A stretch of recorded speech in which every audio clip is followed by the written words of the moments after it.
MDGR रद्द झाला। अशा प्रकारे अध्यक्षाच्या अंगावर धावून जाणं हे योग्य नाहीये। नाना भाऊंनी माफी मागितली पाहिजे असं माझं मत आहे। नाना भाऊंनी माफी मागितली पाहिजे, त्यांनी माफी मागितली पाहिजे अध्यक्ष महोदय।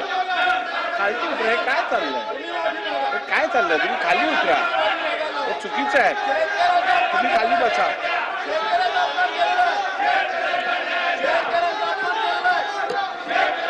सभागृहाचं कामकाज नियमित चालण्यासाठी मी विधानसभेचा अध्यक्ष म्हणून माझ्याकरिता नानाभाऊ पटोले यांना दिवसभरासाठी सस्पेंड करत आहे।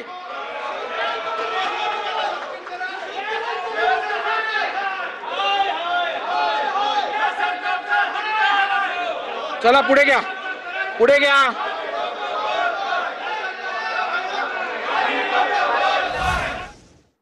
तर नाना पटोले यांना दिवसभरासाठी निलंबित करण्यात आलेलं आहे। लोणीकरांनी शेतकऱ्यांसंबंधी केलेल्या वक्तव्यानंतर नाना पटोले सभागृहात आक्रमक झाले होते आणि त्यानंतर त्यांनी थेट सभापतींचं आसन गाठलं होतं आणि या ठिकाणी काही वेळासाठी गदारोळ तयार झाला आणि त्यानंतर आता नाना पटोले यांचं दिवसभरासाठी निलंबन करण्यात आलेलं आहे। दरम्यान नाना पटोलेंनी माफी मागावी अशी मागणी मुख्यमंत्री देवेंद्र फडणवीसांनी केली होती। नानाभाऊ, हे योग्य नाही।